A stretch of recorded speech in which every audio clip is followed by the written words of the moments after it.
Morning. Good morning. How's everyone doing today? Sean, Dr. Functional, what's up? Glad to see you're both here. Oh, and of course, I don't have to yawn until I start the show. Isn't that just a wonderful thing to start the show off with? Oh, good morning, Ramen. Glad to see you made it. And I got started somewhat on time today. Yeah, whatever. Okay. Got a lot of stuff. I'm back with all these open tabs again today. I just hope things don't go down the down the mess. But here was a late entry into my bank of knowledge for this morning. And when I mean late entry, as in like 2 minutes before I started the show. Hey CK, how you doing today? Don't say mummy. Why museums are rebranching your ancient Egyptian remains. They're among the most popular exhibits. Yes, you're right. Movies made of them. Okay, just the mummy. I mean the Boris Karloff, my favorite version of the mummy. Boris Karloff. Man, that's just amazing, amazing acting back in the day. Everything practical effects, no CGI, none of this crap. I mean, it was all practical effects. But British museums are now using words other than mummy to describe their displays. Instead, they are starting to adopt terms as mummified person or using the individual's name to emphasize they were once living people. Now, wouldn't we all know that if I'm looking at a mummified thing, a mummified human being, a mummified cat, a mummified dog, bird, whatever, wouldn't we all know that these things were once living, breathing creatures, people, animals, you know, possibly pets, most likely pets. I mean, mummification wasn't exactly an easy thing to be done, and yes, there have been some naturally mummified creatures found that weren't manually mummified, but still.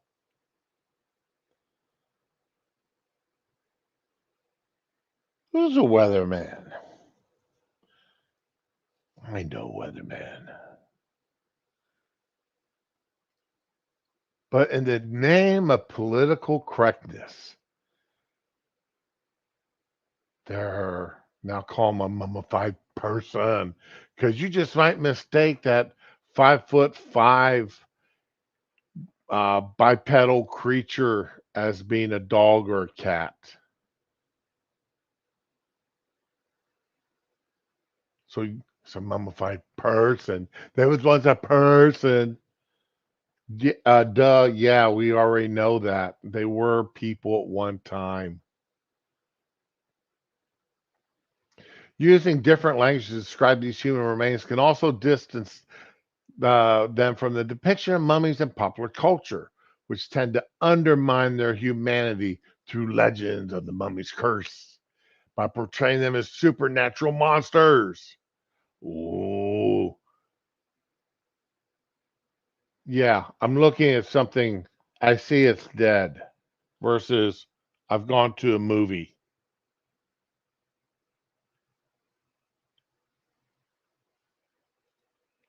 or read a book.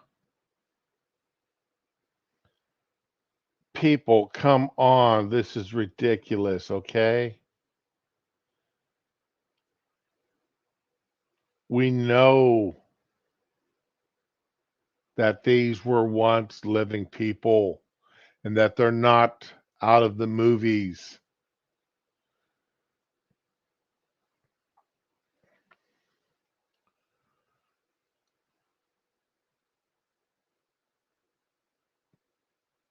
We have human remains around the world, and we may vary the terminology we use depending on how they've been preserved. We have natural mummies from the pre-dynastic Egypt, so we refer to them as natural mummies because they haven't been artificially mummified.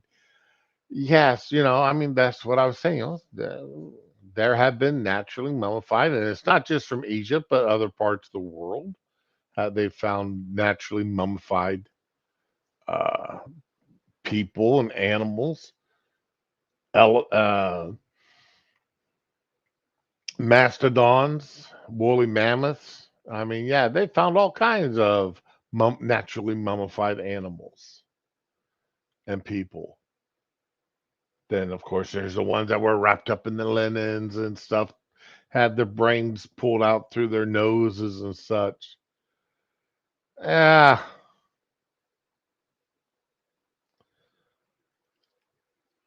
these people are just looking for, looking to cause problems where they got no need to cause a problem. You know, we want this, therefore we've got to find a way of making ourselves.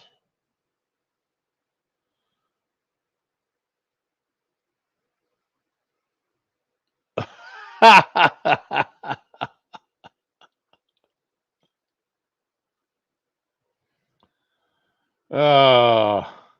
yeah, definitely forward there, Dr. Functional. I agree with you. CK, yeah, I can imagine somebody doing that.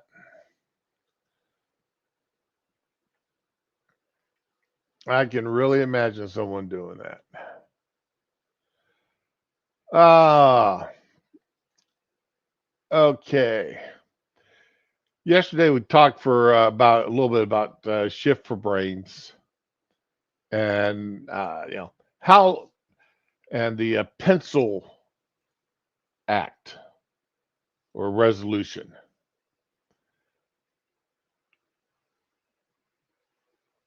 So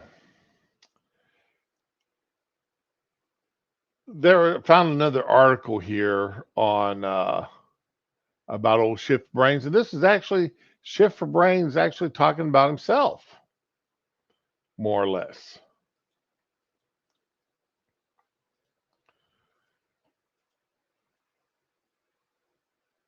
Adam Schiff thinks Adam Schiff is a threat to democracy and shouldn't be elected to the Senate.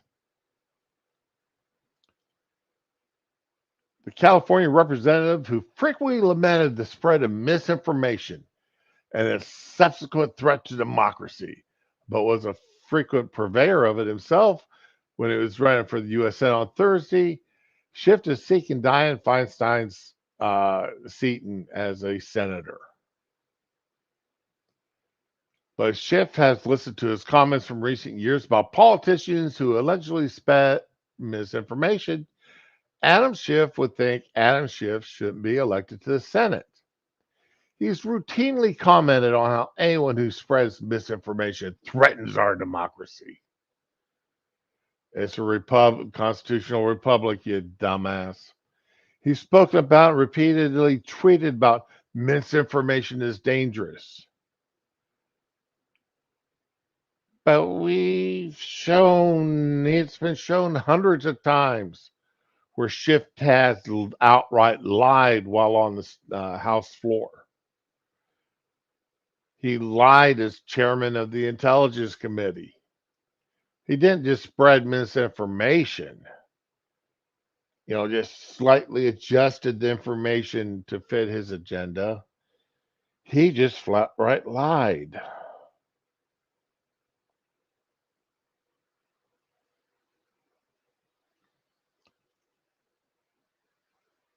So, by his own standards,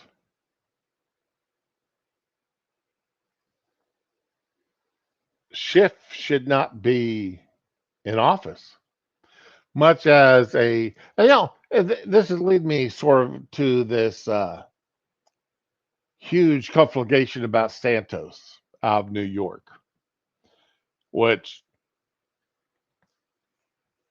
he evidently told some rather huge ass lies, humongous lies to get elected. And all of a sudden, the media and everybody's all up in arms about this Republican who lied to get elected, who lied to his voters, and should not even be seated. Should not be seated to hold position, to hold any committee position.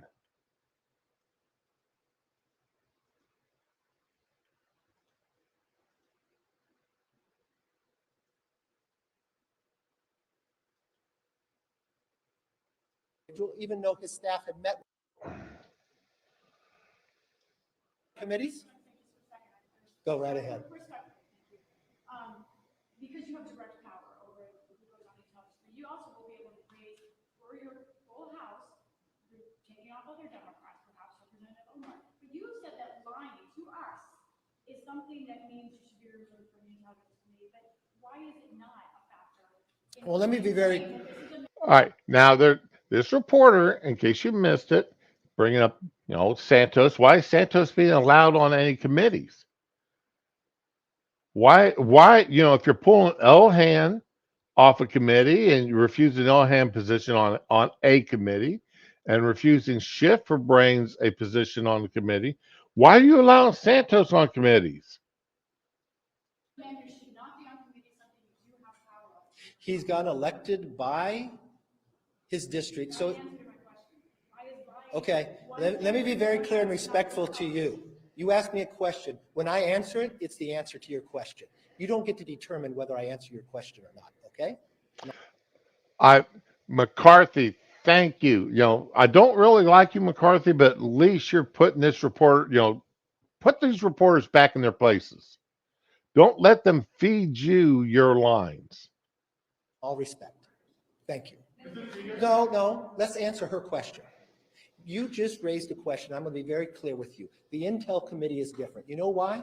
Because what happens in the Intel Committee, you don't know. What happens in the Intel Committee, although the secrets are going on in the world, other members of Congress don't know. What did Adam Schiff do as the chairman of the Intel Committee? What Adam Schiff did, use his power as a chairman and lie to the American public. Even the Inspector General said it. When Devin Nunes put out a memo, he said it was false. When we had a laptop, he used it before an election to read politics and say that it was false and said it was the Russians. When he knew different, when he knew the intel, if you talk to John Radcliffe, DNI, he came out ahead of time and says there's no intel to prove that, and he used his position as chairman, knowing he has information the rest of America does not, and lied to the American public. When a whistleblower came forward, he said he did not know the individual, even though his staff had met with him and set it up. So no, he does not have a right to sit on that. But I will not be like Democrats and play politics with these, where they removed Republicans from committees and all committees.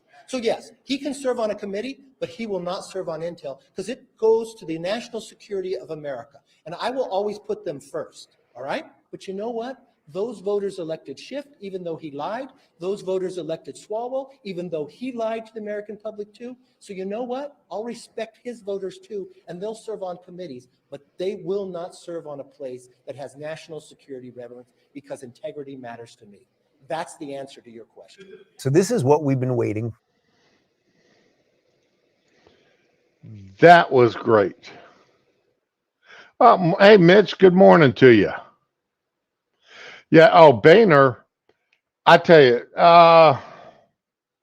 we really went through a bad period of having some horrible Republican leadership. Crybaby Boehner,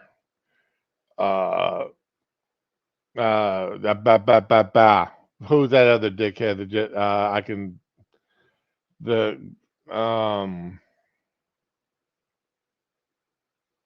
Muscle boy there. The followed Boehner. The anti-Trumper. Yeah, Paul Ryan, thank you. Paul Ryan, horrible leader of the Republicans in the House. We could not get a strong person in the House there for a while. It really, really hurt us. It really hurt the Republican Party, really hurt conservatives having somebody weak that week up there simply because it was their turn. I had hopes for Ryan, to be honest. When Ryan first went up there and the way he stood up against Obamacare, when he went into that meeting with that big binder, that huge book, going in to step up toe to toe with Obama in that meeting, oh my God, here's somebody who's actually going to fight. And then he turned out to be what he was. Yeah, I was really, I was so disappointed because I thought we actually had somebody decent there in Paul Ryan. And then he turned out to be such an anti-Trumper and somebody who just fought against what had gotten people elected. So yeah, I still don't have a lot of hopes for McCarthy, but he on occasion he's done better than I expected him to do. But yeah, just the fact that we've got the press is going after Santos. Why are you putting him on committees? And then reports yesterday, I guess, come out. Santos is saying he's going to step down from the committees. The Justice Department is asking the Elections Commission not to investigate him because they're investigating him. And I'm not advocating for anybody here. I'm not saying Santos is right. I'm not saying, Santos should stay in office. It's up to his people that elected him, much as it's up to the people that elected Schiff, much as it's up to the people that elected Swalwell or Ilhan Omar or AOC or anybody else. But if the press is going to make that a person who has lied should not be elected into office, and that's going to be their standard, then that needs to be the standard for everybody, not just for Santos.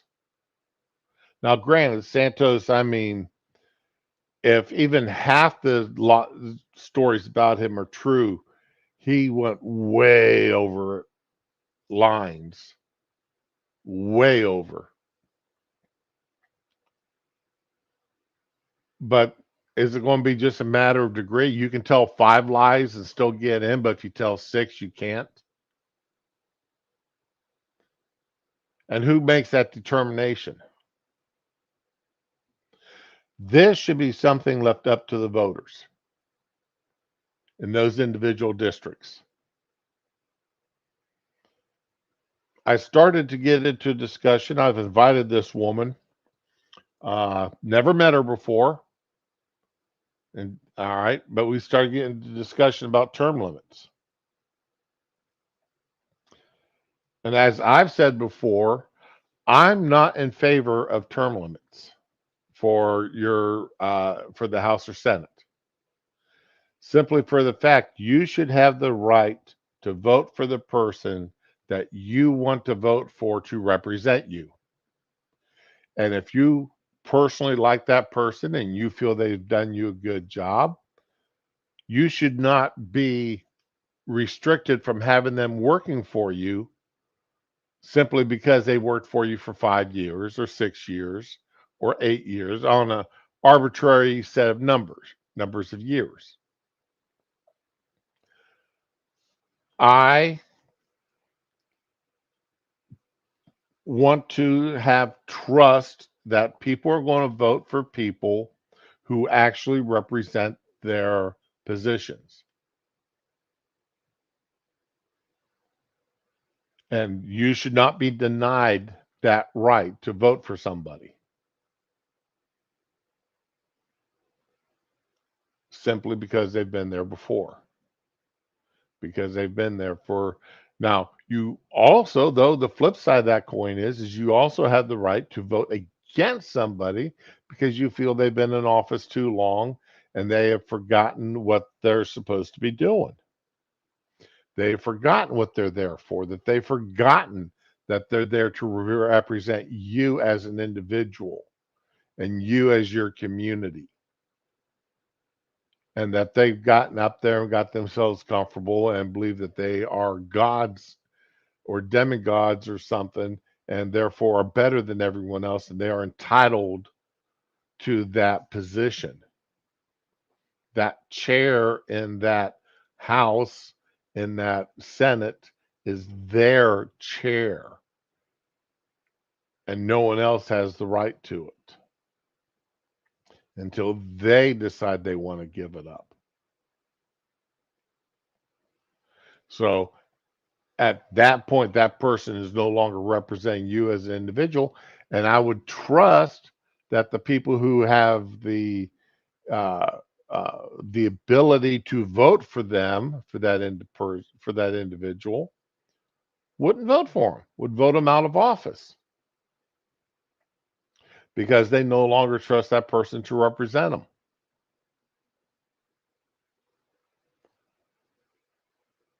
And that's my view.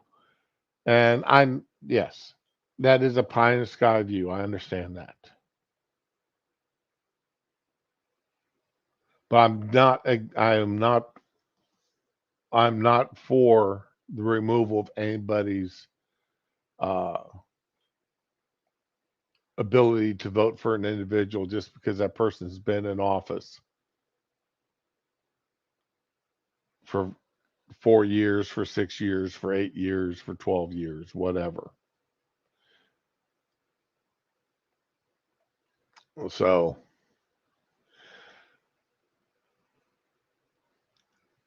I do believe the presidency is different, but the argument could be made both ways for the presidency. But as I said, we'll go back to this here thing about lying and people being in the House or Senate. If your position is that Santos has to step down because he lied, then are you going to say that Swalwell is allowed to keep his seat because he's a known liar? Are you going to say that? Are you going to vote for Schiffer Brains because he's a well-known liar? Are you going to vote for a Congress critter uh, that has lied in the past? And if so, then what's your magic number? What is a good lie that you're willing to accept? What lies are you willing to accept and still vote for someone? Is it a magic number of lies? Is it a type of lie?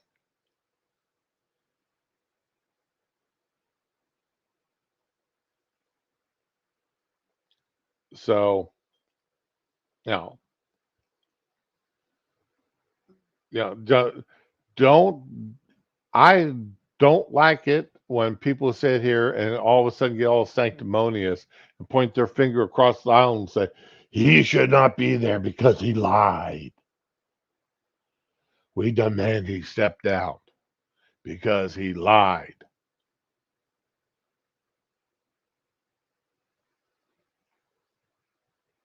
You're not the person that he's there representing.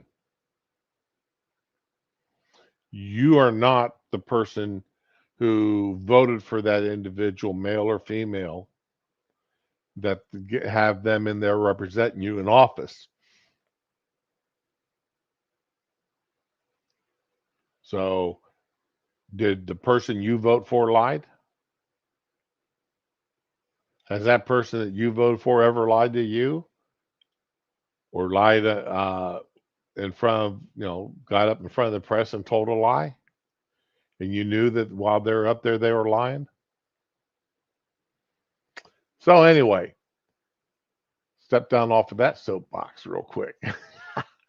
But anyhow, no, that honestly though, that's well, where do we draw this line on liars? Where do we draw this line? All right. Now to today's thumbnails. Joe Biden is mad, and Democrats are mad because there's judges out there that are biased against him. Oh my.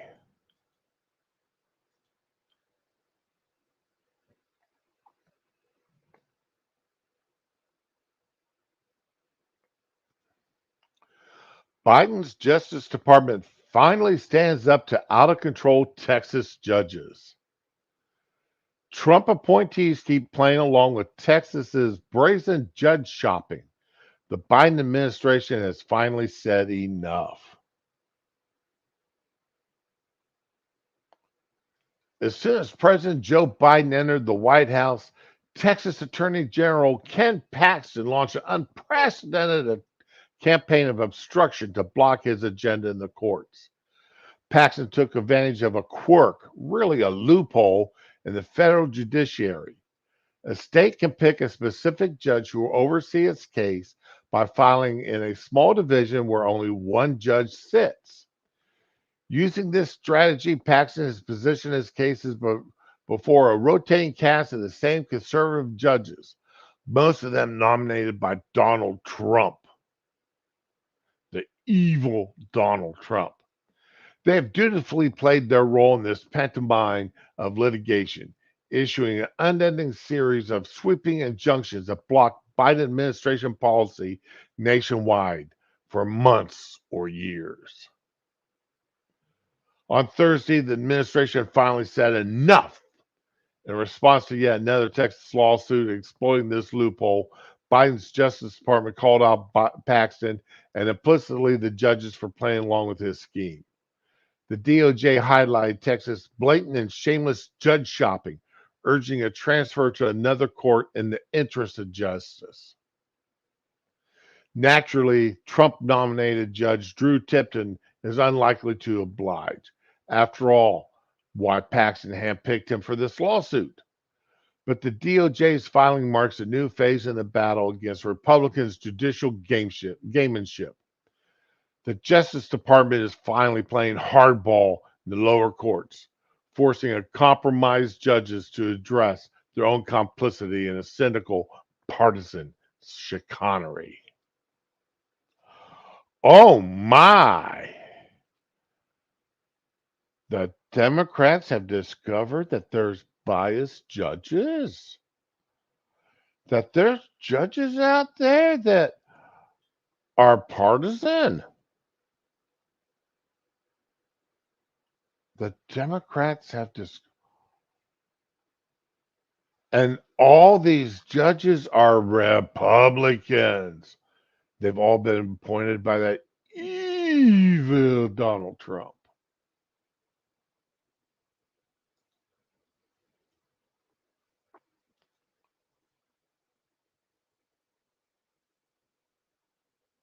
And another article. Let's look at this other article here.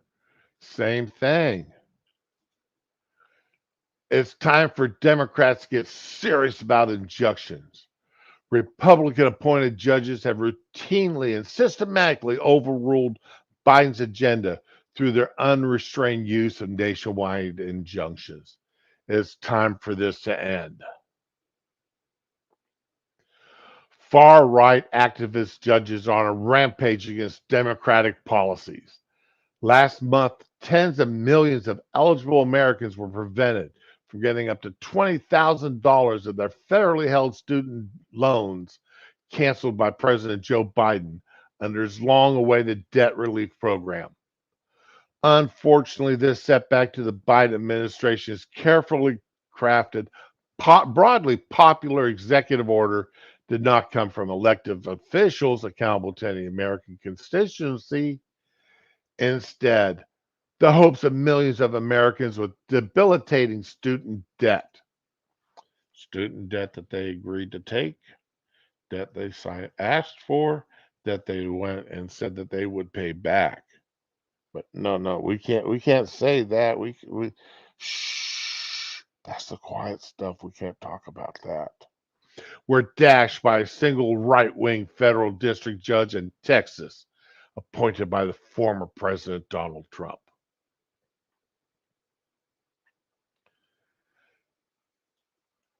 This issuance of a universal or nationwide halt on federal policy by a single right-wing judge is not a one-off incident.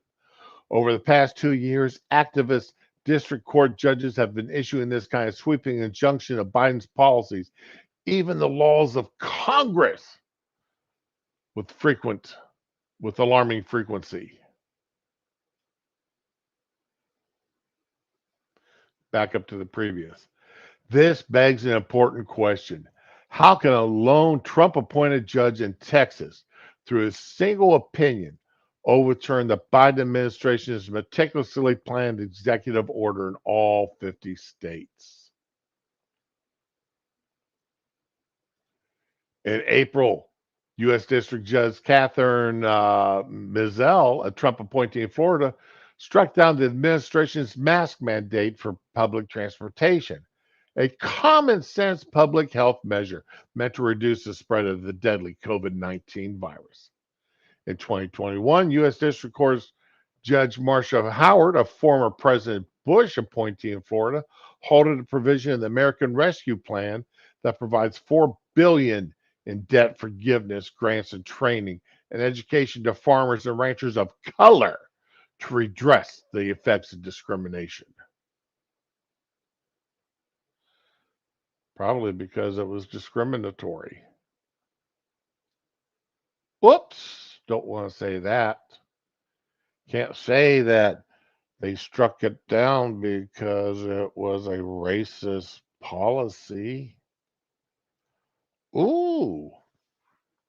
On dubious legal grounds, Trump-appointed district court judges have also blocked Biden's plan for a 100-day pause on deportations on his taking of office and his efforts to end Trump's inhumane Remain in Mexico policy. As of this month, judge-appointed judge appears to strike down the Affordable Care Act provisions requiring employers to cover treatments like HIV prevention pills and other preventative medical services. Wow, all of a sudden, all these judges are coming up out of nowhere and suddenly striking down presidential orders, and it's only just now started happening. And every one of these judges have been either appointed by Trump or they were one case of them appointed by Bush. Oh my God, this is absolutely horrible.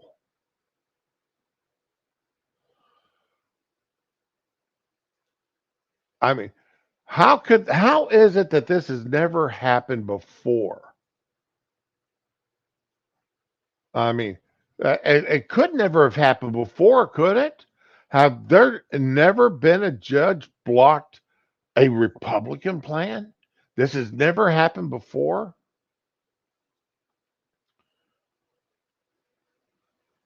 Federal court judges blocked Trump actions 30 times, a record rate. This article is from February 4th, 2019.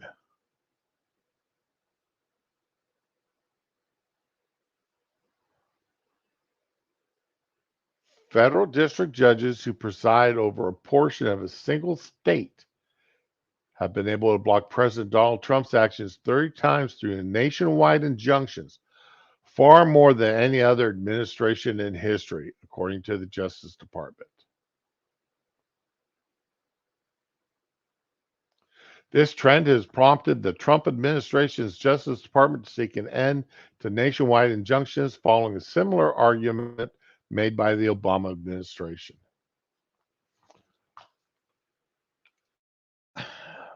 Come on. you guys not you guys know as well as I do. Anybody who actually follows this stuff, politics, knows that when Democrats didn't like stuff put out by Republicans, they went to Hawaii, California, or New York to find a judge to block whatever it was they wanted blocked and put in a nationwide hold, a nationwide ban, a nationwide injunction. It's been going on my entire life. It did not happen frequently until 1980s, thereabouts. But it happened before then.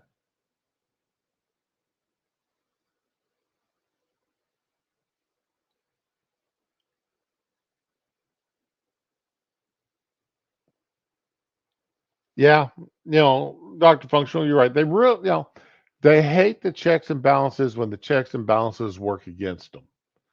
They love it when the checks and balances are in their favor.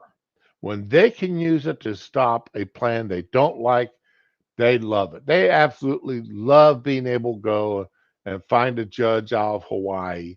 They love being able to find a judge out of California or no, or the New Mexico or New York or New Jersey that's going to hold up a nationwide injunction. When they're doing the judge shopping, it's great because they're doing the work of God. But when it's a Republican doing it, it's evil. And it's got to be evil right now because, by God, that uh, judge was appointed by Trump. And remember, Trump appointed a lot of lower court judges. And that's one of the effects on our nation of elections. Who is president really matters a lot longer than the 4 years or 8 years that they're in office because they appoint judges with lifetime occupancy. That unless that judge does something so egregious that they get impeached and thrown out of office, that judge is there for a lifetime. And the only way that their rulings can be overturned is by a higher court, with, of course, the Supreme Court being the highest court. And the effects these rulings have last long beyond the single term or two terms that person is sitting in the White House, sitting in the Oval Office. And much as, who has control of the Senate. Now, when you have, obviously, a Republican, a one-party control of the presidency and of the Senate, boom. Whoever whoever the president nominates, usually with after backdoor conferences with the members of the Senate, is going to get seated at that bench. It's only when one position is held by one party and the other position is held by the other party that you're going to get true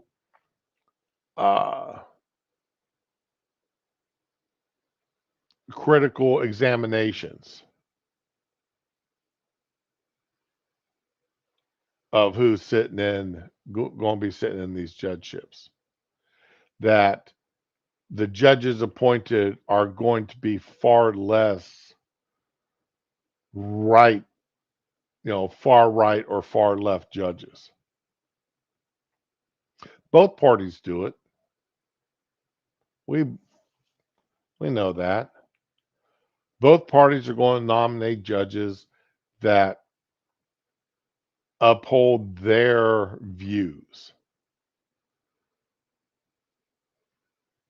For a long time, it was felt that no judge should ever be appointed to a bench if they did not support Roe v. Wade.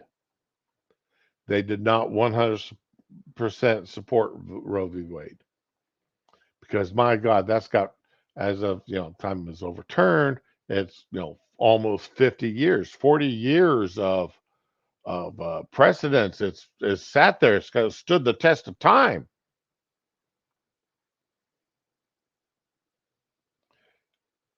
Despite the fact that many other Supreme Court rulings and laws that had been on the books for a lot longer than 40 years, 20 years, 30 years,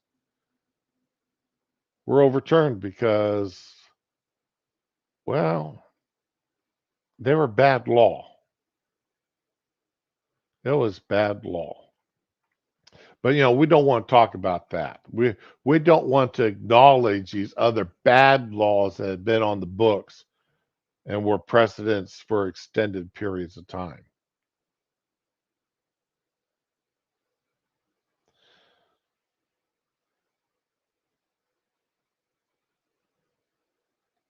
When the Democrats and the media here are deciding that they are going to go after a group of people, judges in this case, because they're going to try their best to sway public opinion.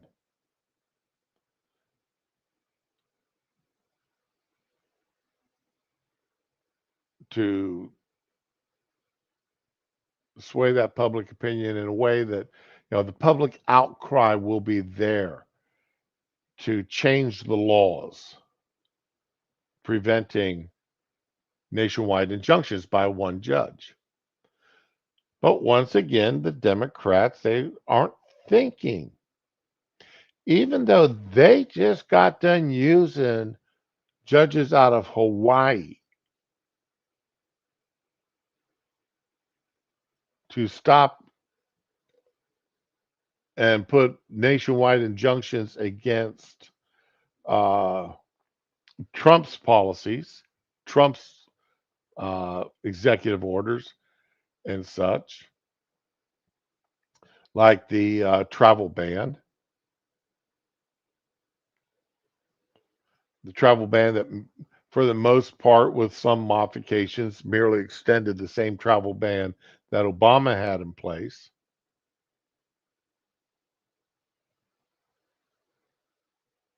But they used a judge appointed by Obama out of Hawaii to block that nationwide. They're going to cut off their nose to spite their face. They're going to get this law. They're going to do their best to get this law changed. And then when there's a Republican in presidency, they're going to sit there and whine and cry how they couldn't stop them because they didn't have a judge there in place that could issue a nationwide injunction, and how the judiciary was weakened. But it's weakened by who? It's weakened by the Democrats, who are complaining that what they'd like when they could use it, they don't like when that same tool is used against them. This is where the Democrats are stupid, and stupid as hell. They really are. Republicans aren't much smarter most of the time. But on this one issue, I bring it up time and time and time again. The Democrats, they will sit there and fight to give away to because the power of a tool to restrict the power of the tool when that power or that tool is used against them.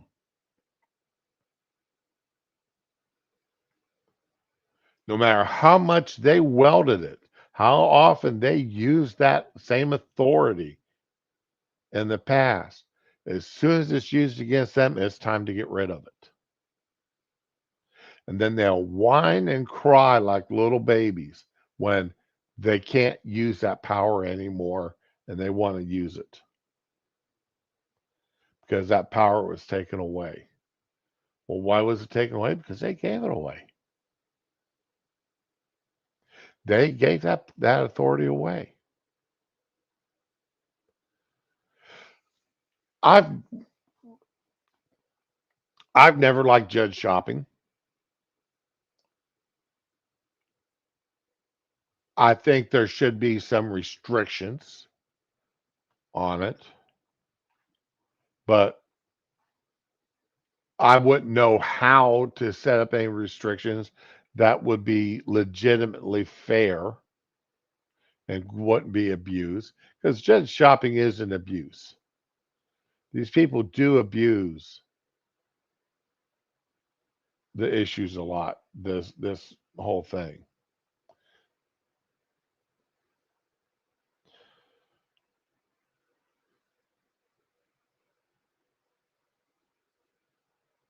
Oh yeah, you're absolutely right there, CK. They love this idea of a living and breathing constitution, and you have to vote on the bill based on its name and before you read it. You don't, you're given 3 hours to read a 1,400-page bill before you have to vote on it.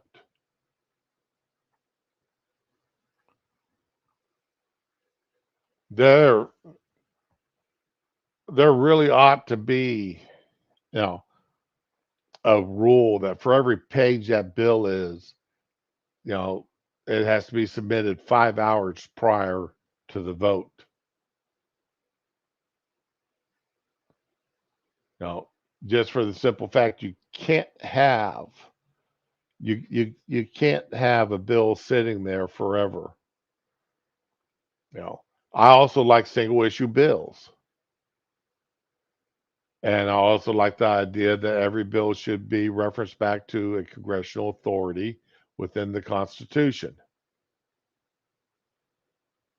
It has to reference specifically a part of the Constitution that gives them the authority to pass that bill.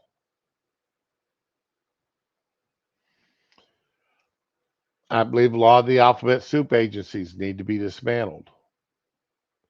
I spent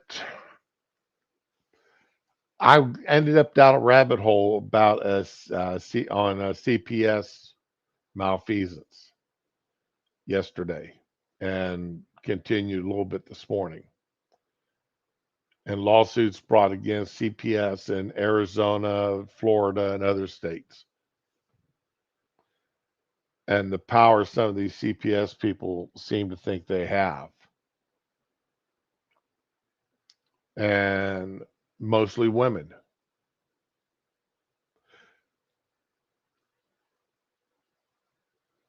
And I want to do.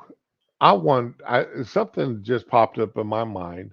I'm going to have to do some research on something. Let's see if I get a quick answer.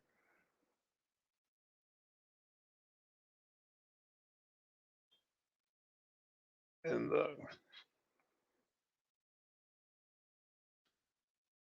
all right.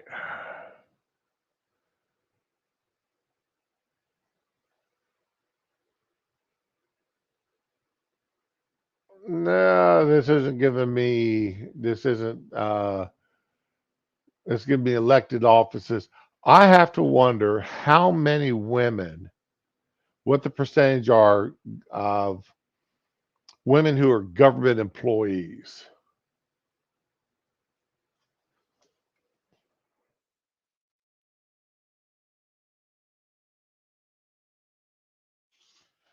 if that gives me. All right. Women comprise 43.3% of the federal workforce compared to 46 of the U.S. civilian workforce. All right. Okay. Because it seems like it's a lot more than that. But 43%, it's not, or maybe it's just the offices. Well, yeah, because women wouldn't be women would not be in many as great number of the law enforcement agencies as they would be in like CPS or anything office style jobs in the government. But anyway, that's another rabbit hole.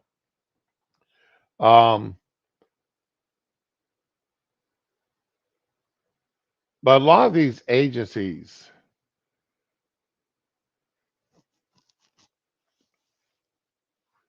they seem to be able to run without a working knowledge of the government, of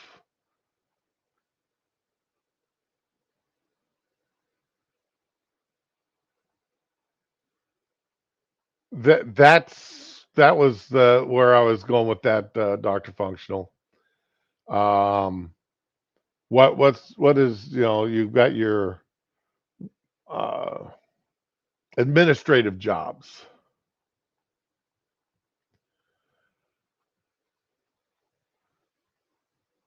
I'm not going to say never, CK. I'm going to have to disagree with you. Never being police, because face it, there need to be women officers dealing with some with sex crimes. A female victim is not going to want to talk to a male officer as readily as a female officer. Mitch, it was one hell of a rabbit hole. I mean, I got so damn deep into some of this stuff. I was looking back at lawsuits going back all the way to 2016.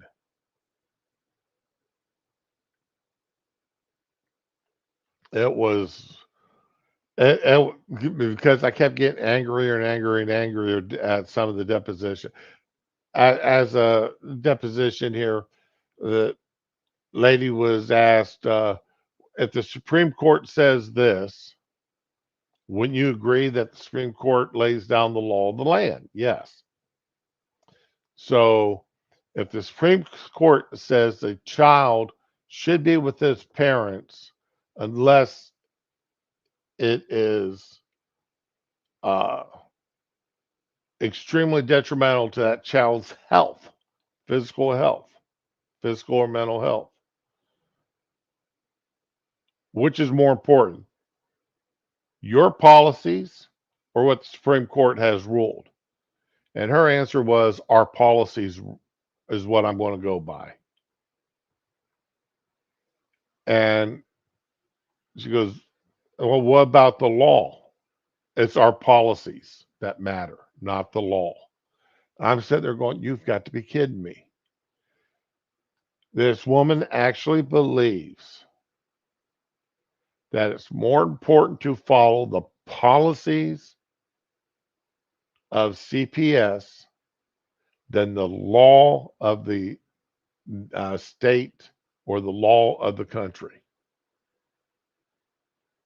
I was just absolutely, I was just absolutely shocked that this was a college educated woman sitting there saying that she couldn't care less what the laws were or what court rulings were if they did not align with the policies of her office.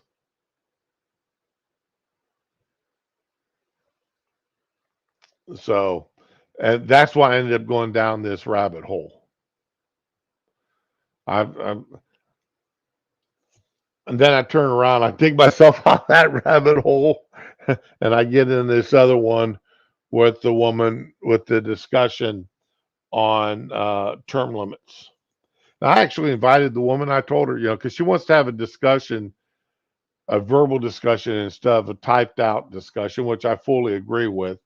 It's easier to discuss issues uh, where you can actually talk to each other versus sitting there and type stuff out, because it just takes too long, and character limitations, and et cetera, et cetera, et cetera. So I invited her. I asked her if she'd ever want to come on the stream with me, and we can have a discussion about term limits. And she is a liberal. She grew up in a very liberal family, and she believes that there should be term limits. So if she were to ever agree with me to come on the stream, it could make a rather interesting stream. And I actually hope she does, because I'd like to get into a discussion on term limitations with someone who believes that there's, nobody sitting in the House for more than 2 terms, nobody in the Senate for more than 2 terms.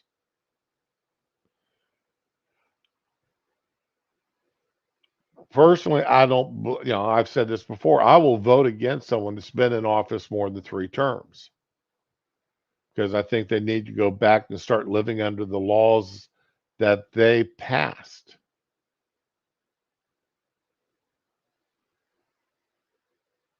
But I also understand the way our government works anymore, and it is so convoluted that okay, Mitch, we'll talk to you later.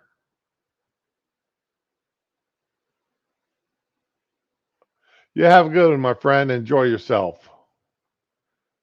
And shoot us up a link to whatever content you're producing. All right.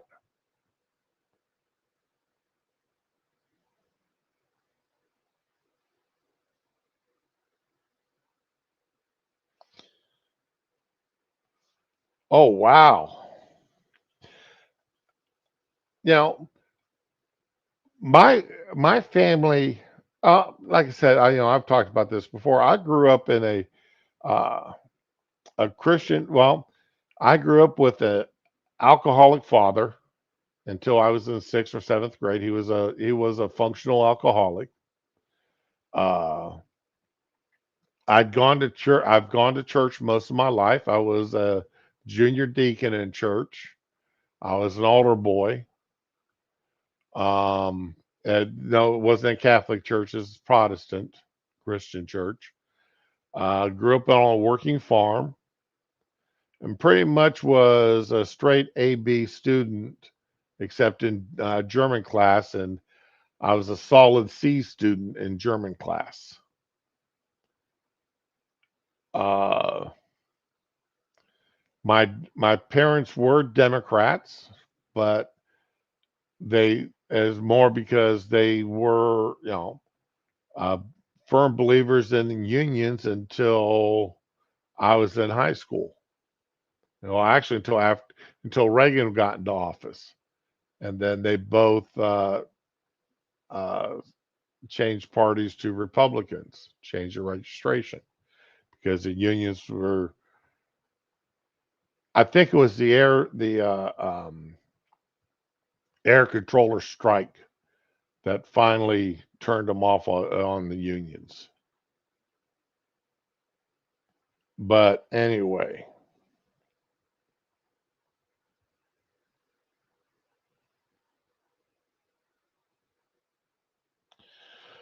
holy crap, that was a huge jump.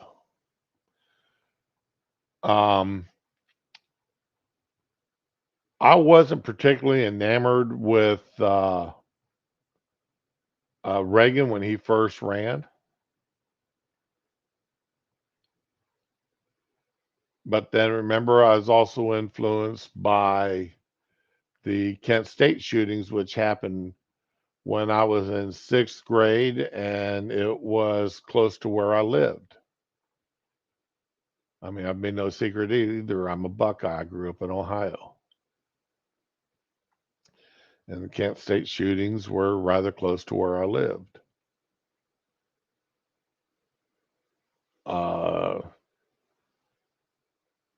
And I've gotten to the point where I'm not even a Republican anymore because I don't believe the Republican Party follows the Constitution much more than the Democrats do.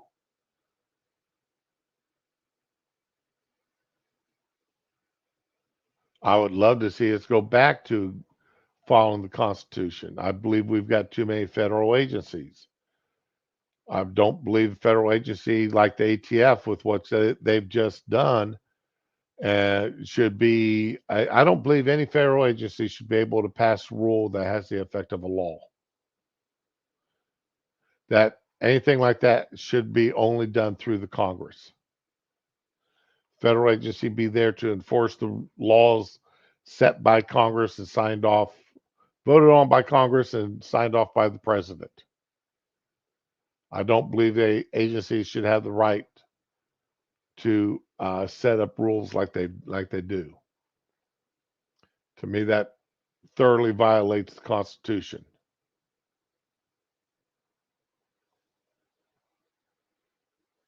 But that's just my personal opinion. But that's a hill I'm willing to die on. I'd love to have you try. I'd love to have somebody try to convince me I'm wrong.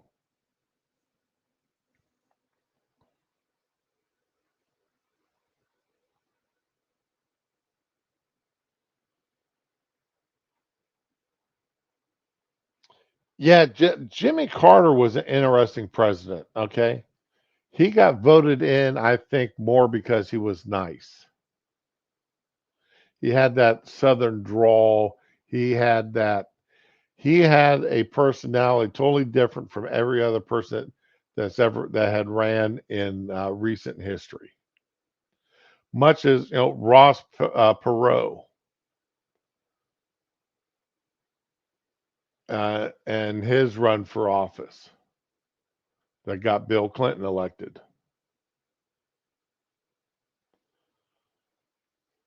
Ross Perot drew a lot of votes, and I do believe to this day that while he did draw some Democratic votes, I do believe he drew more off the Republican side.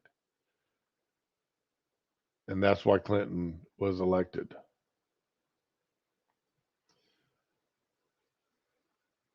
Now, if it had been just Ross Perot versus Clinton, I don't believe we would have had a Clinton presidency.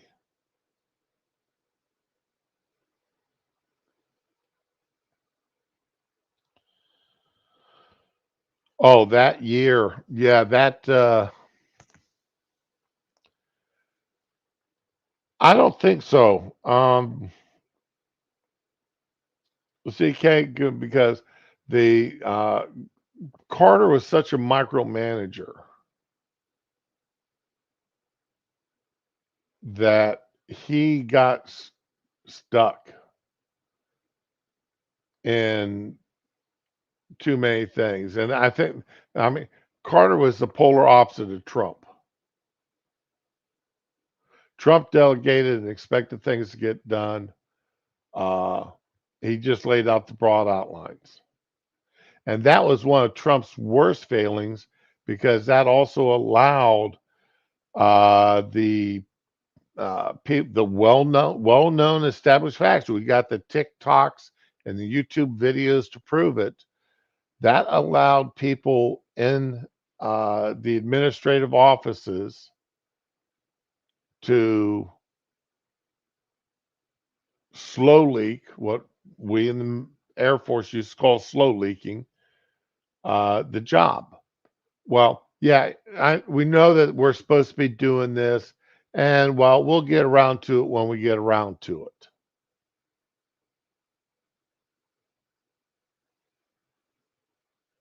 And hopefully by the time we get around to it, we'll have a new president.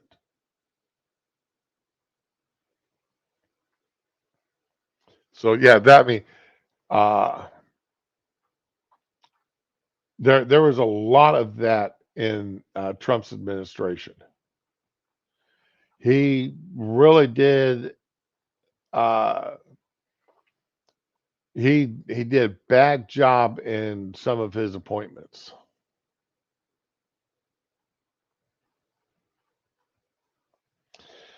The economy was really.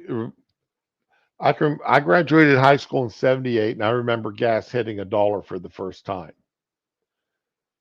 Because I could also remember buying gas at 15 cents a gallon.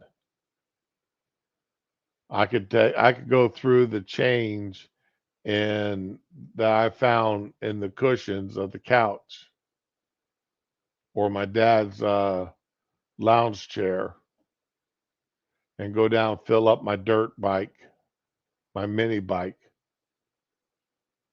for last me through the weekend easily. A couple 3 gallons of gas.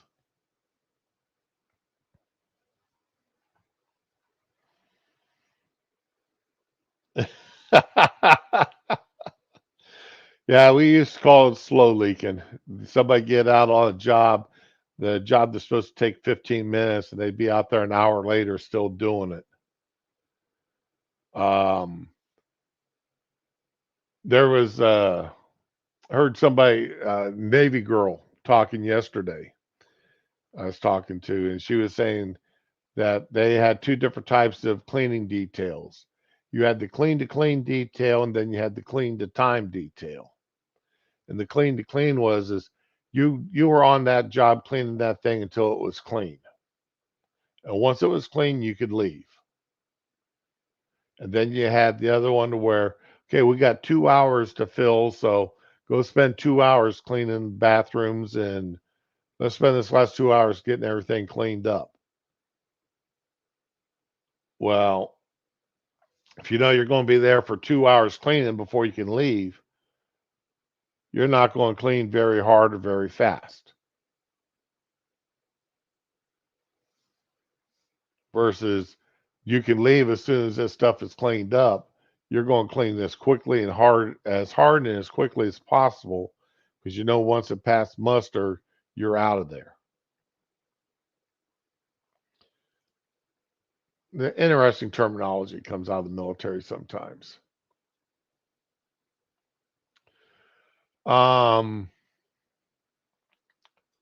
Anyway, and speaking of that, that brings me to the next article I had up here that I wanted to talk about a little bit this morning. The House, and I don't know how well this is going to work. I really don't. Elise Stefanik previews weaponization committee. The deep state needs to be rooted out of the agencies. And there's that deep state that I was referring to under Trump's administration, where the people were sitting there saying, you know, yeah, we know that he's president and he said this is what he wants done, but we're not going to do it that way until we absolutely have to. We're going to keep doing it the way we want to. Represent Elise Stefanik out of New York expects the House's newly created subcommittee examining the weaponization of the federal government to do some of the work of the 118th Congress. Stefanik, who chairs the House Republican Conference, spoke to Breitbart News in an interview, yada, yada, yada, get past that. We're coming off 2 years of single-party Democratic rule. There have been virtually no oversight, effectively, of these agencies. There's been no oversight of these agencies in 8 years, at least 8 years that I know of, that I'm willing to go back. Probably a hell of a lot longer. A lot of these agencies have been just allowed to run rampant.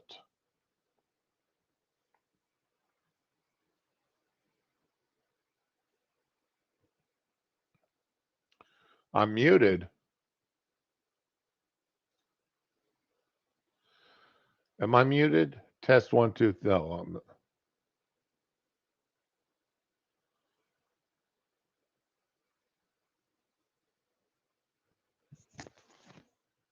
Let me see something here. Can you hear me now? Okay, yeah, I'm getting the little light thing around my thing. Okay. Thank you, Ramen.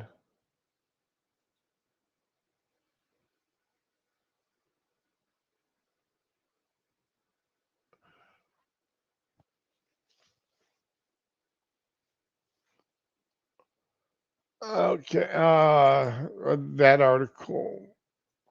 Here we go. The subcommittee led by the Judiciary Chair Jim Jordan, and I love Jim Jordan sitting there. Um, I'd love to have him there. He needs he needs to be there. It's like I wish Gowdy was still there, but he got out. He he decided he'd had enough of it. Far-reaching authority to investigate the Justice Department, intelligence community like the FBI, CIA, and private companies like Twitter.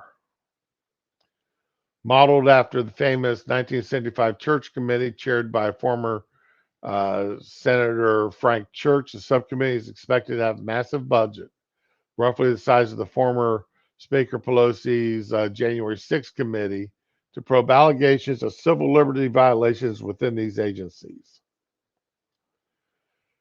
The FBI and DOJ definitely. The FBI has definitely violated civil liberties. There's not two doubts about that. The Department of Justice has really gone overboard.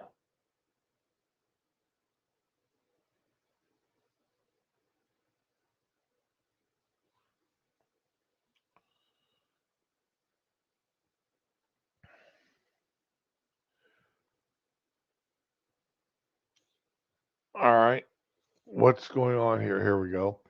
The fact that one of Bob Mueller's top FBI officials working on the special counsel was at one time he was FBI, New York heading of counterintelligence, was just found guilty of accepting hundreds of thousands of dollars from Russia. Yeah, one of the guys investigating Trump, one of the lead investigators against Trump, was turned around taking money from Russia. Absolutely unbelievable. I don't hold, honestly, I don't hold a lot of faith in this. I really don't. These investigatory committees,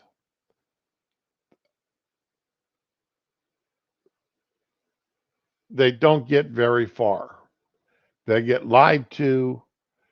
The people in these agencies, they know all they got to do is wait 2 years. All they got to do is wait 2 years. Because chances are good at the end of 2 years, power's going to switch, and whatever was being investigated is going to get dropped. These people are in the Department of Justice for a lifetime. These people are in the State Department for a lifetime. They're not there temporarily. They're there for a lifetime. They're not there for 2 years. They're not there for 4 years. Yeah, you've got your ambassador, okay? But the ambassador is more or less a figurehead. It's his permanent staff. The old staff is the same as the new staff. It's just the face that changes. The Department of Justice, the State Department, the IRS, all these organizations. The heads change, but the bodies never do.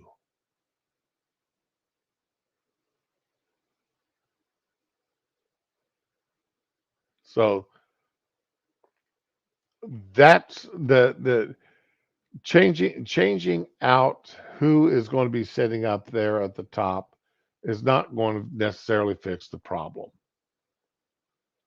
These systems need to be uprooted and either totally discarded or rebuilt from the ground up with no current employees still there. And that's not going to happen. Any changes will not be a sudden overnight change. We did not get to this damaged, over controlling, centralized government that we've gotten in 5 years. It didn't happen over 5 years. It's happened over the past 120 years.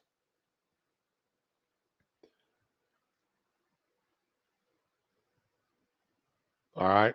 Well, let's call it the past 100 years. All right. Basically, since the end of World War II. So 1940. So that'd be 80 years. So, yeah, all right, let's go with the past 80 years. It's taken 80 years for our government to get this dicked up.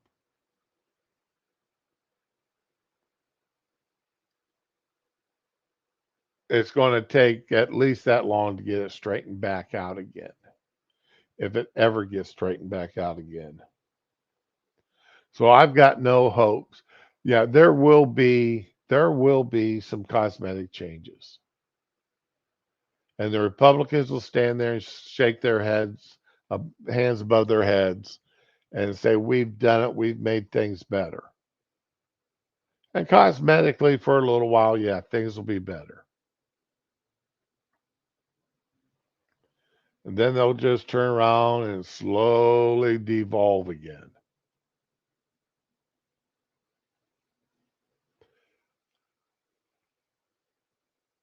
And it's much like our colleges. Our colleges did not become cesspools of socialism and communism overnight. It's taken 50, 60 years for this to happen. We're not going to get rid of the socialists. We're not going to get rid of the communists. We're not going to get rid of all these people and the mindsets that are in our colleges and universities overnight. It's not going to happen. It's going to take a while. And that's just a fact. I mean, I wish it wouldn't. I wish they could flip a switch and things could go back to the way it's supposed to be. To where a person had the right to say what they were saying. And an art class, a drawing of Muhammad in an art history class wouldn't get the teacher fired. All right. This was a drawing, that was a painting, a drawing of Muhammad that was over 100 years old, done by Muslims. And yet a teacher got fired for showing it as part of an art history class. How wrong is that? A student,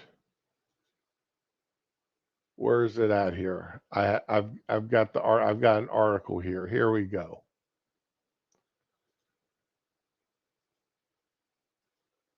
See, I'm going down a rabbit hole here. Former student appeals trespass conviction after handing out copies of U.S. Constitution at Arizona State University. Tim Teason, a now former Arizona State University student, was arrested in March 2022 after he refused to stop passing out pamphlets of the United States Constitution at ASU's Tempe's campus on behalf of the libertarian student organization Young Americans for Liberty. He's appealing his conviction at the Maricopa County Circuit Courts and is represented by the Liberty Justice Center. Tizen was a student at the time of the arrest. If free speech means anything, that means that in a public area at a public university, a student should not be arrested for handing out copies of the Constitution. What it was is he was not standing in the right spot at ASU. They've got these painted out areas or taped off areas, free speech zones that supposedly allows them to, you can have your free speech as long as you're inside this little area. But if you're anywhere else, no, you're not allowed to have your free speech. You don't have the free speech anywhere else.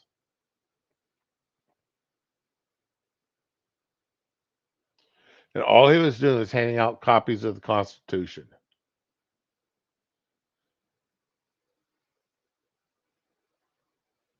Now, I used to travel down to when I was out of Phoenix, I used to travel down to a roller rink, and a bar not too far from ASU. If you want to meet college girls, Minder Binders was the place to go.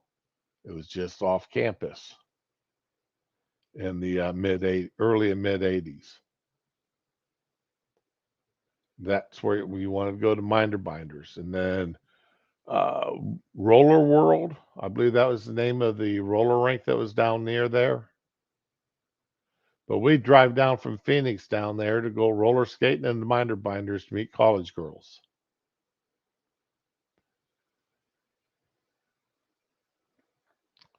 But how can somebody be,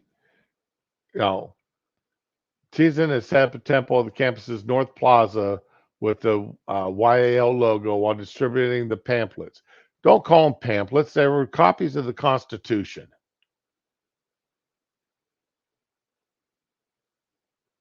He was reportedly told the SEP violated the school's reservation policy and had to remain within a designated free speech zone located in an isolated part of the campus.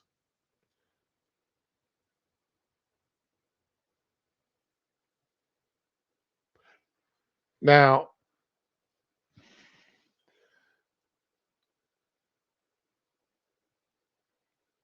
I haven't been out there to Tempe, out there to ASU since, like I said, the mid 80s. Many, many years ago. All right. But to have just the idea that any college campus would say, you have to stay here to have your free speech. You have to be within this taped off area for free speech.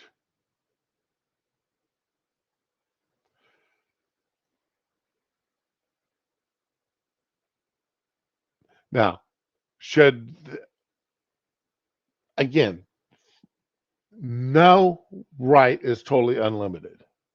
All right, we all pretty much understand that. No right is freely, totally unlimited. There aren't some limitations there. All right, you should not be able to block the entrance to a building. That people have to go around you to get into a building. All right. Because now you're violating their rights. Your rights end where they violate mine. Okay?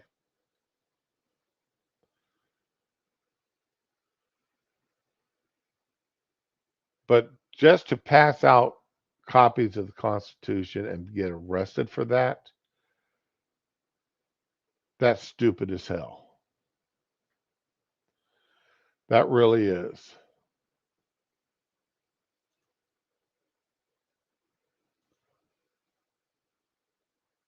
I would love to see our colleges get back to a point to where teachers aren't afraid to speak their minds without, teach their class. But I also believe, though, that a mathematics teacher should not be teaching politics. Math is not racist. Math is not Republican, Democrat, conservative, liberal, communist, or socialist. Math is math. I should be able to go into a math class and be taught math, not have the teacher sit up there and give me a diatribe on who to vote for or why this person is a bad president or why that person is a great president. Keep your political opinion out of the math class. Unless you're in a sociology or a poli-sci class. All right. I mean, I did get kicked out of poli-sci class because my poli-sci instructor absolutely hated Nixon. Hated Nixon with a purple passion. And didn't really care for Reagan either.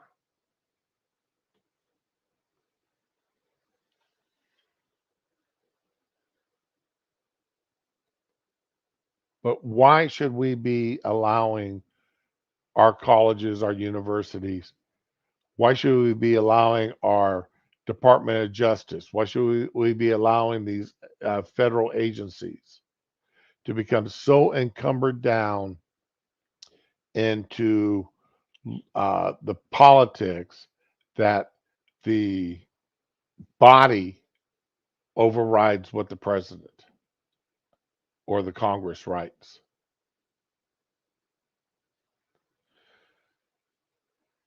Our school teachers are the same. Our schools are the same way. Our schools, your local school is a microcosm of this.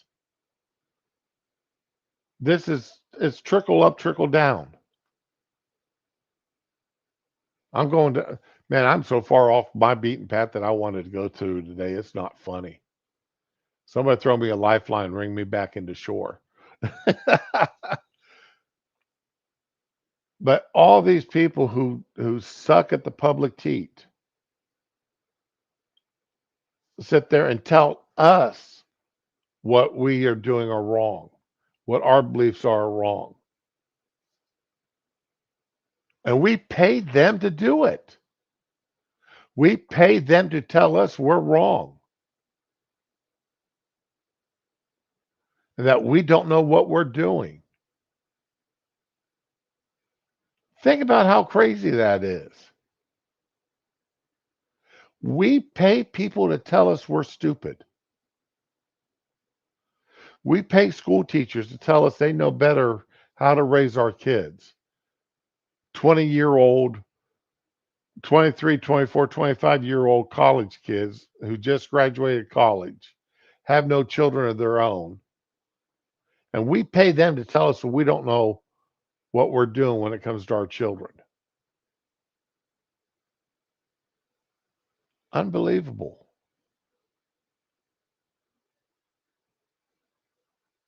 We pay them to tell us we're stupid, that we don't have the right to say what can and can't be taught in our schools. What we don't have the right to tell them that, you're here to teach history, teach all of history, not just the parts you want to teach. And yes, we understand some of this history is ugly. We understand that. Not all of American history is beautiful, sunshine and roses. Not all of world history. People have been oppressed. People have been murdered. There has been genocide committed by all peoples. There is no race that has never been enslaved, and there is no race which has not been a slaver or a slaveholder.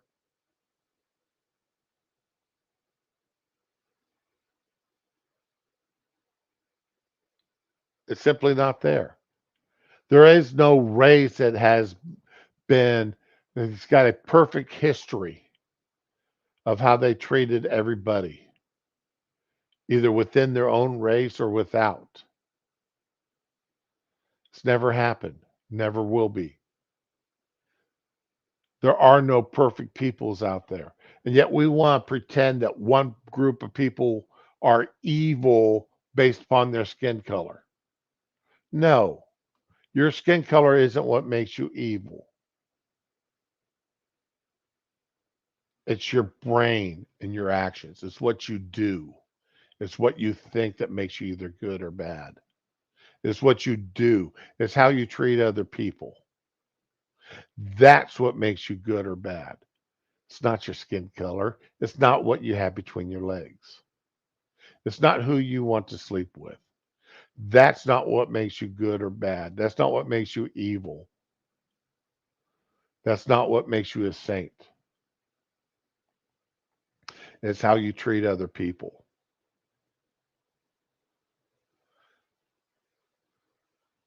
But we want to allow teachers to tell us, to tell our children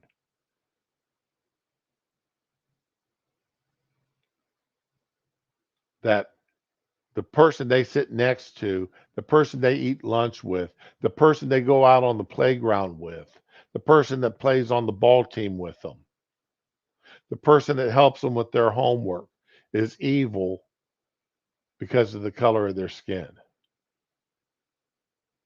or that they're lesser because of the color of their skin.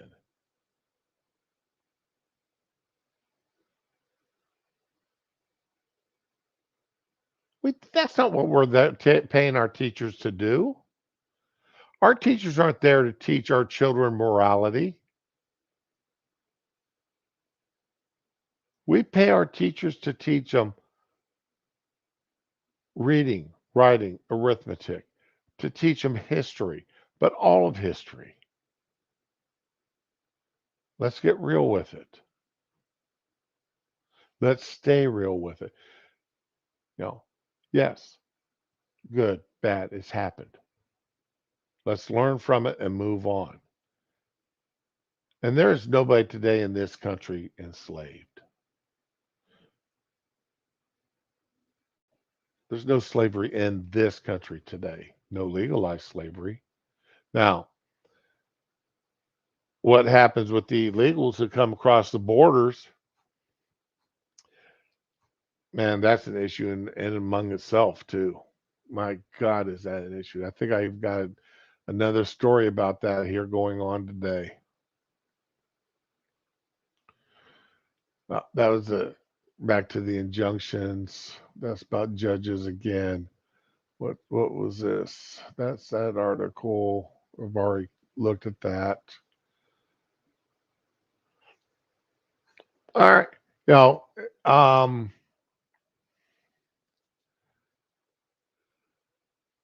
all right. I'm going. I want to try and find something here different. I've got so many articles open. I'm going to find a different one here. This is one all of us can look at. Tipflation and tip creep are sparking a consumer backlash. Tipping is in count. Okay, we all tip. You go out to eat, you tip. We all tip differently. Tipping is countering its own form of inflation, with consumers commonly facing digital kiosks that ask for tips that start at 18 or 20% and can go as high as 30. A far cry from the 15% that used to be traditional.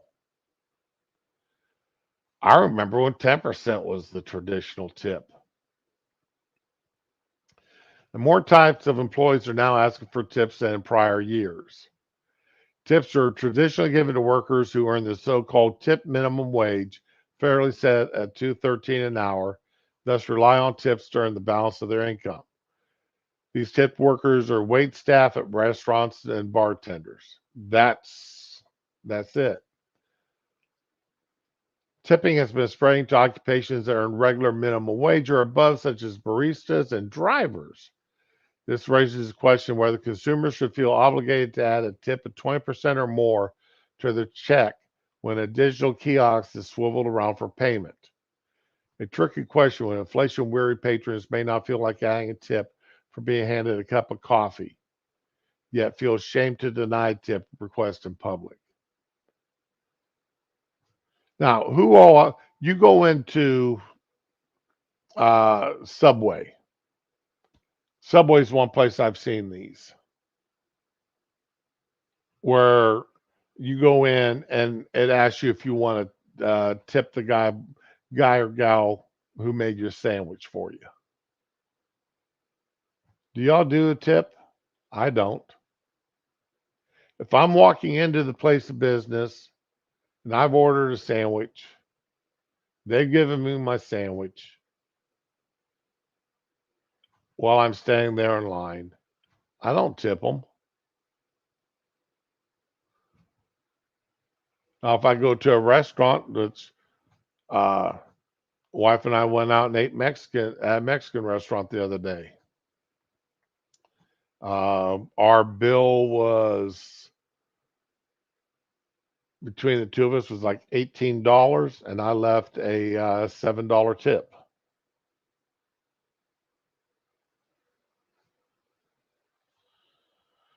That is exactly, Robin. You've never been in a Subway? Oh my.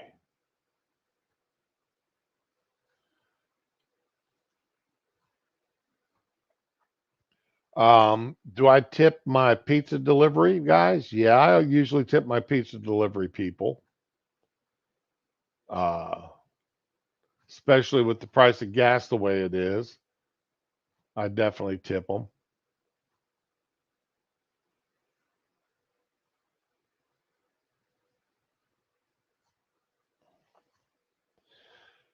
Yeah, well, sometimes ramen.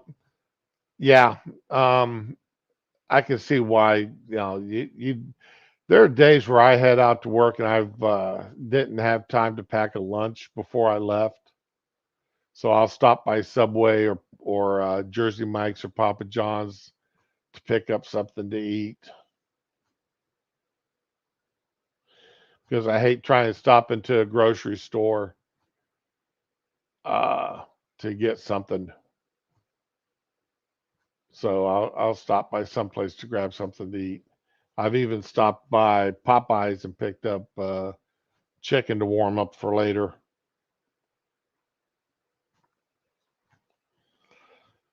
Yeah, I tip usually around 20% for pizza deliveries.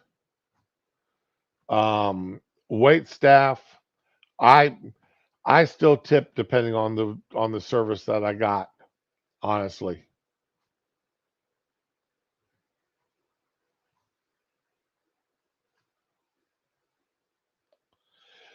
I've never had a public sub. I keep meaning to, but usually when I go into Publix, I'm not there to pick up anything to eat right then and there. 'Cause, uh, yeah, I need to do a Publix sub. I hear so much about them. I need to do them.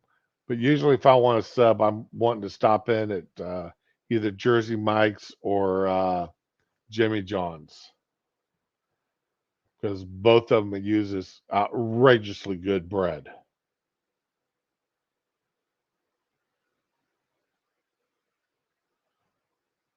Tavern Sliders, ham and Holda cheese on Hawaiian rolls.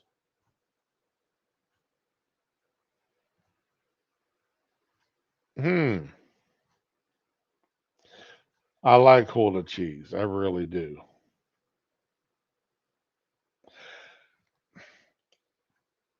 I always feel ripped off whenever I get a Cuban sandwich. I always feel ripped off. A skinny ass piece of ham and a pickle. It just, you know, that's been put it through a panini press. I just feel ripped off. Cuban sandwiches just I feel ripped off with them.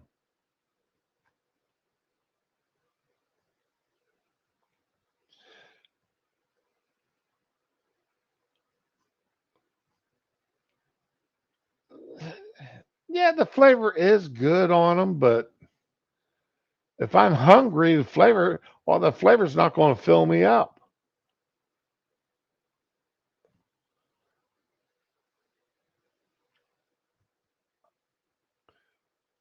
It's mostly, let's see here. Yeah, baristas and other types of workers are getting paid. I mean, hell, down here, the subway workers make $18 and $20 an hour.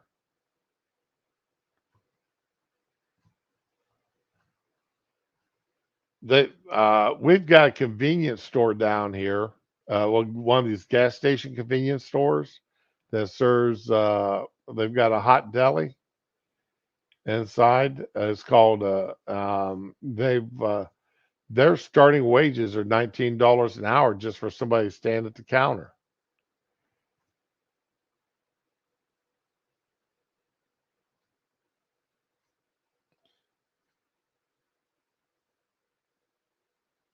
I have never been to Texas to get to a Bucky's.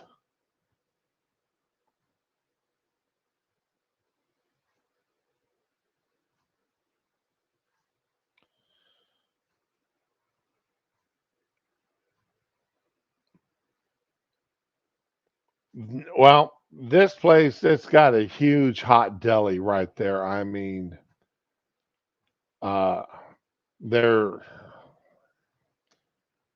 they don't cook to order, but I mean, they've got, like that Publix deli or Walmart deli there in the back, where you got your fried chicken and fried potatoes and mac and cheese and such, or Winn-Dixie back in their deli where you get your hot wings. I mean, the food there is actually not bad. It really isn't. The food at that place is not bad. But I mean, most of them. But like I said, they're uh, norm people. $18 an hour just to stand up there.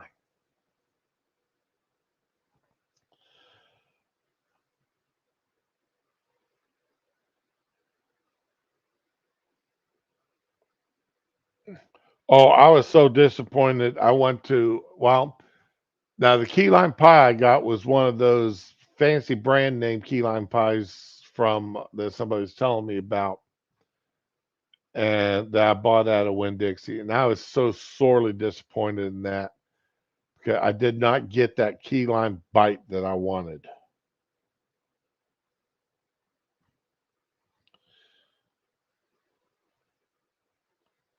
The next time I go downtown where pub and I pass Publix, I will stop in ramen. What would you say is the best thing at Publix? And as long as you're not talking about a Cuban sandwich, I will try it. What is their best, thing to get out of a Publix from their bakery, whatever area? And the next time I go downtown, I will pick one up and try it.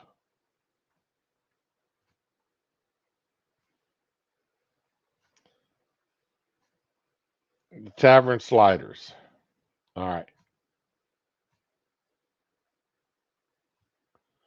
Tavern Sliders with carrot cake. Okay, you got it. Uh, in fact, I'll be passing Publix tomorrow on my uh will it be tomorrow? Yeah, I may be passing Publix tomorrow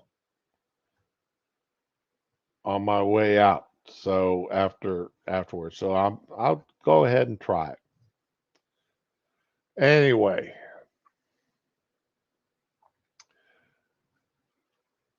let's see. It's not only human workers who are asking for tips, but services like GoFundMe, a platform for people to fundraise for issues like emergency health costs. Yeah, I saw a GoFundMe set up yesterday. Guy was setting it up to pay for his son to go to band camp. Evidently, his son is very good on whatever instrument he plays. But the guy just got some financial issues, and he's saying, "Listen, I set up a GoFundMe for I need X number of dollars to send my kid to band camp. Will you guys help me out? I've got nothing against GoFundMe. I think GoFundMe is a good thing. That is the way charity should be done on a one-to-one basis. All right, that's one of the best ways for charity to happen. Is I need money for this. Who's willing to help me donate? I need money for food. Who's willing to help me get money for food? Because now I'm handing him that money directly for that purpose. And he is getting, if I'm taking $1 out of my wallet, he is getting $1 in his hand.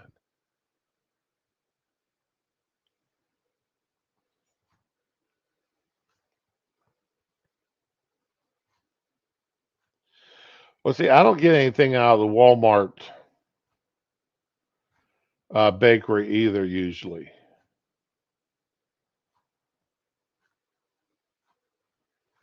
So from their deli area. So I've got no problem with. I mean, I believe in tipping when tipping is deserved. When I get, if I get, restaurants, bars, I don't go out to bars anymore, but when I did go out to a bar, I tip my bartender or I tip the waitress who brought my drinks to the table. I mean, that's the only right thing to do for these people. All right. Uh, I don't tip at Subway. I don't tip at Taco Bell, McDonald's, Burger King, Wendy's.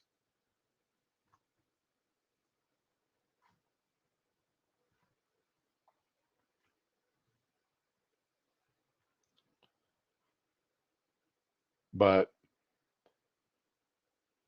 more and more situations are coming up where people are asking for tips. Let's see, full service restaurants jumped 25.3%. Tips at full service restaurants have jumped 25.3%, while gratuities at counter service rose 16%. Tips haven't yet returned to the pre-pandemic. At the same time, restaurants and coffee shops are relying on point of sale kiosks and portable credit card readers that can be proved. Now, this is what I hate: preset tip amounts. And merchants are setting the baseline tip at 18% or higher because it generates more revenue. And something else that's going on here with these tips is the businesses are keeping part of the tips. The business owners, the waiter, the wait staff, the bartender doesn't get to keep on these credit card tips. They don't get to keep, they don't get that whole tip because it's being split with the owners.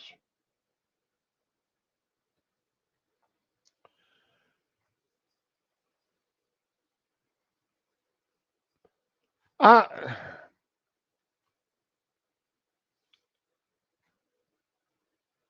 Anytime I get asked to tip at a kiosk, I just don't do it.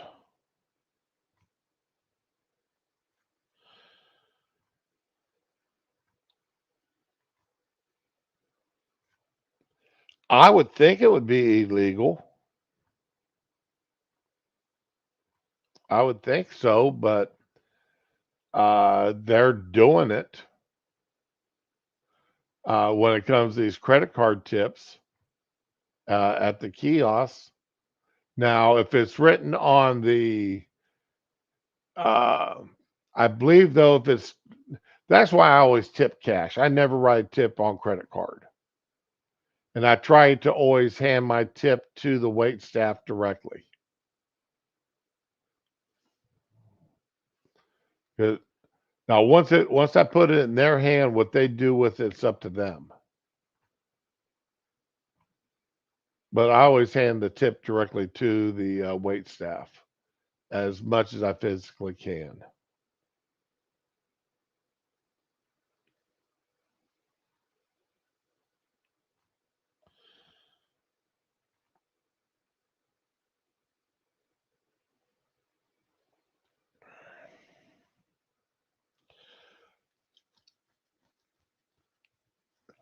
Well, I will stop by and eat if we're going out to eat. I will stop by the ATM, and between the wife and I, we'll usually have $5 or $10. We'll have some cash between us that we can give out for a cash tip for a driver when they come in. I try not to use my credit card or debit card for tips because I want to see the cash going into that person's hands. You know, it's like the driver that took 45 minutes, and I know, he called me and said, "I'm leaving now. Can I get directions to where you're at?" And it took him 45 minutes to deliver 6 blocks.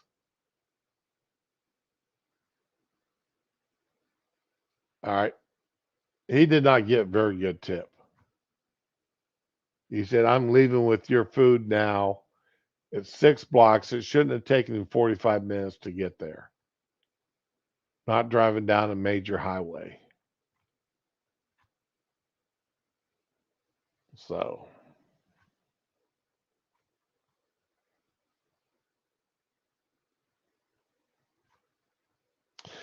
no, come to find out that he doesn't listen to directions very well because he drove 30 minutes the wrong, he drove 15 or 20 minutes the wrong direction before he realized it. Yeah. That's why whenever I call, if I ever call for delivery from a pizza joint again, I ask them if it's their drivers or if it's a DoorDash driver that's delivering or an Uber Eats. Because if it's not one of their own drivers delivering that day, I don't order from them. I tell them thank you, but no thank you, and I hang up. I will never do DoorDash again. I've been screwed over by DoorDash twice. I've lost money and food both times. I'm not going to do it a third time. It's not 3 strikes you're out. It's 2 strikes when it comes to that. So, but anyway, yeah, we've gone down this rabbit hole. Tipping, I still say tipping is up to the individual. You should tip based upon how good a service you got. I do believe if you do go out to eat, you should have enough money in your pocket to be able to tip your wait staff. All right. Uh, that's to me that's common sense. If I know if I'm going out to the steakhouse that night for dinner, I know I need to have at least $120 in my pocket because I know I'm going to be giving out at least a $20 tip.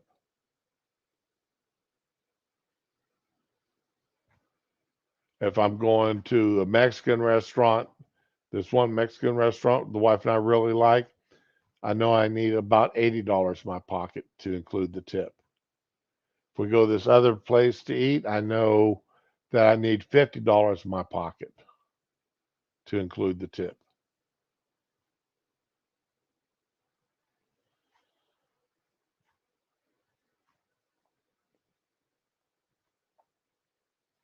Yeah, DoorDash. The first time I ordered from DoorDash, they delivered me a pair of sweaty, pair of nasty sweatpants, and they kept my Popeyes chicken. And DoorDash, they blamed it on Popeyes, and Popeyes blamed it on DoorDash. I never did get my food or money back.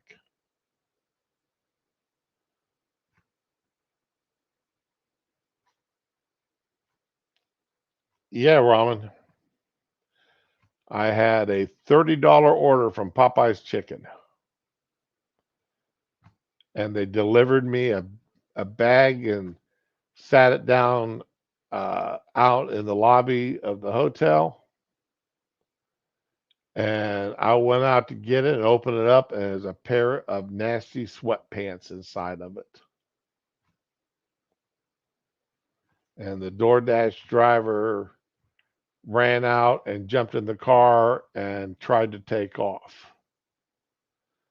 And then when I went out and knocked on their car door window, they said, "Oh, we gave you the wrong bag." I opened up the bag that was supposedly mine. I went to open the bag, and the bag had already been opened. I'm like, "You've got to be kidding me." You know, the little paper seals that they put on the bag. Yeah.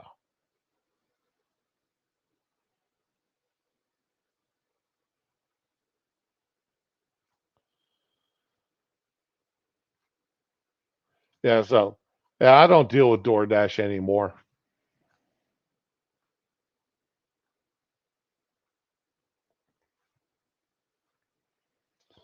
I wouldn't doubt it, Ramen. I wouldn't doubt it. So, but I still say, yeah, I if I've got to go in and pick up my food, I'm not going to tip you. If all I'm doing is walking up to the counter, placing an order, and you're handing me my food, you're not going to get a tip. That's up to your employer to be paying you enough to be in the kitchen making the food. You're not wait staff, you're not a bartender.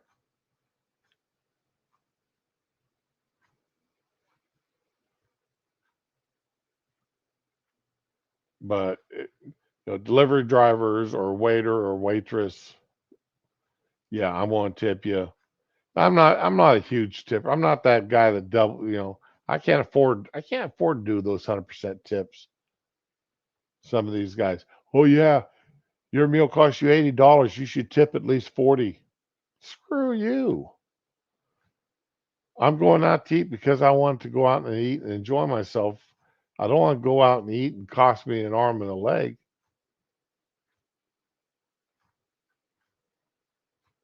So,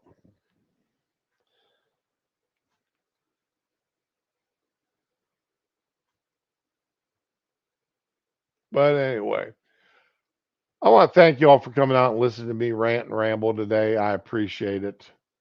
Uh, I'll be back tomorrow. Remember, Thursday and Friday will be.